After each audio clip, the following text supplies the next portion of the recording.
Hi, I'm Sarah Bacher. I'm the Market Garden Manager here at Heifer USA. Today I'm here to give you some tips on pruning your pepper plants for a really productive season. We'll talk about what varieties need pruning, how to best support your pepper plants, and the 3 times during that growing season that you're going to want to prune those plants. Let's get started.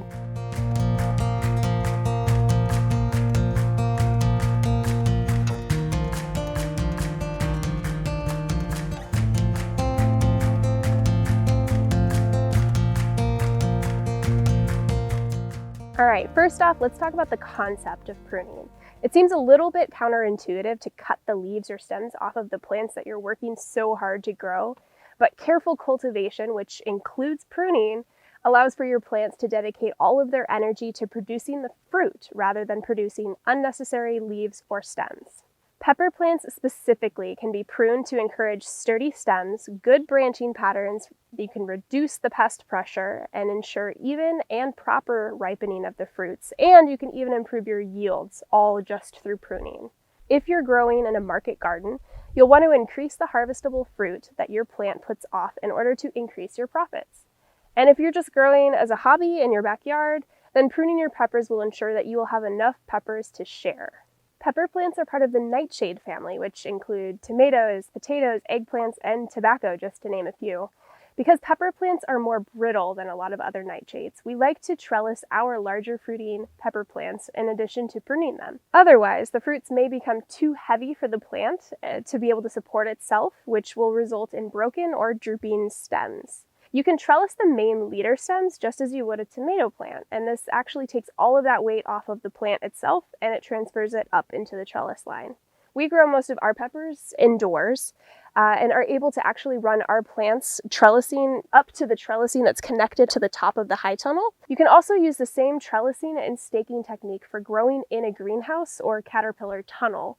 If you're growing outside with no covering structure, you can suspend a line across the buds, almost like a clothesline, and you can attach trellis lines that way.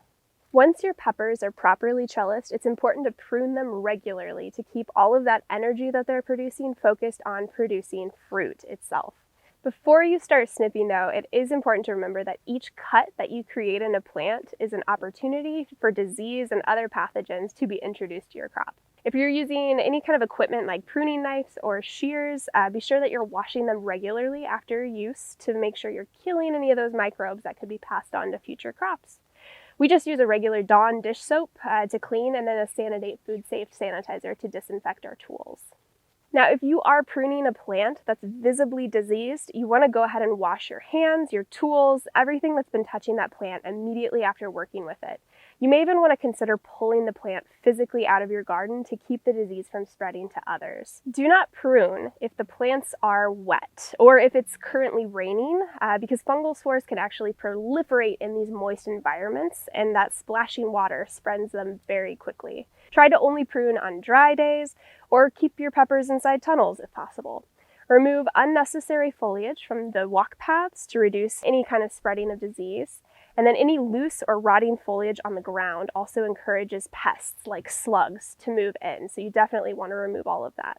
With these general rules in mind, let's talk about the 3 seasons when you'll want to be pruning your peppers. You've got your early season, your mid-season, and your late season.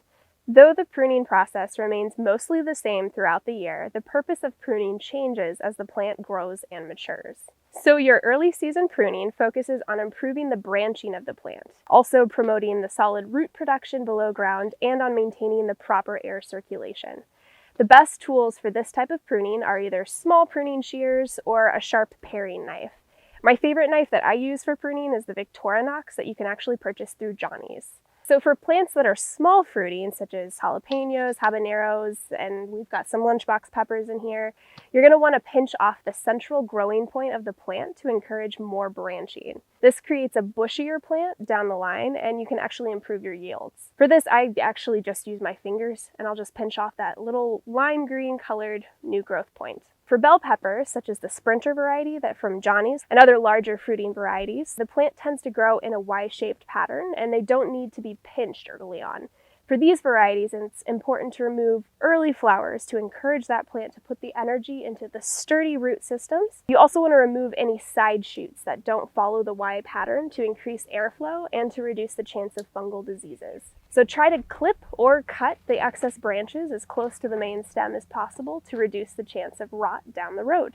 All right, let's move on to mid-season pruning. We're focusing on reducing pest pressure, we're limiting our diseases, and we are keeping the plant from becoming too heavy to support itself. All pepper varieties will benefit from the removal of any side shoots or leaves on the stem that are closest to the ground. So I try to keep approximately a half foot to 1 foot of the bottom stem bare to reduce any possibility of fungal infections. You're reducing that pest pressure and you're increasing the airflow between the plants. So simply clip off or cut those remaining excess branches and leaves. For smaller fruiting varieties, you may want to give the plant some support as it grows, since you're not going to be trellising it. It should create a bushy shape, but it may really benefit from just a simple tomato cage. You can also stake them and loosely tie them together so the plants are not going to be breaking under the pressure of their own fruit. If you are familiar with tomato pruning, you'll recognize the term sucker, which is basically a small shoot off of the main stem that doesn't follow the plant's natural main leader or stem. It's usually pretty easy to tell this apart from the older growth by the placement on the plant, the top, or by the coloration of the growth itself. New growth is going to be a lighter green, almost a neon green color. So you're going to just clip or cut those areas of the new growth off while being mindful of the peppers underneath. As long as you don't disturb the peppers, it will continue to grow normally even after you remove that new growth above it. All right, finally we have late season pruning, which is all about speeding up that ripening of the peppers on the plants before your last frost. If your plants are still producing and you are within a month of your area's first average frost, you can top the plants. So this basically is just cutting off the main growth points on the tops of all the plants. So topping them will shoot all of that plant's energy back down into the fruits and the plant itself rather than continuing to push energy upward. And it will speed up your ripening process significantly. So this works for both small and large fruiting varieties. Since this is the last pruning you will be doing, you don't really need to be very careful about where you're cutting.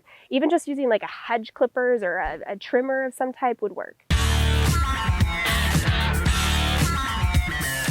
So if you're waiting for the peppers to color up before frost, you may also prune off the leaves above the fruits to allow for a little bit more sunlight to access them. But definitely only follow this tip if you're not in peak summer, because too much sunlight will actually scorch those tender fruits and you do need them. As you get more comfortable with the pruning process, feel free to experiment with varieties and pruning times to see which pruning seasons work best for your garden. While it isn't completely necessary to prune your peppers, the plants will very likely benefit from some regular maintenance. And with a little extra work on your end, you can improve the health of your plants and your pepper yields all summer long.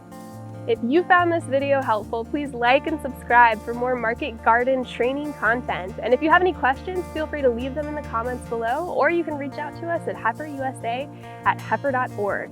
We'll see you next time.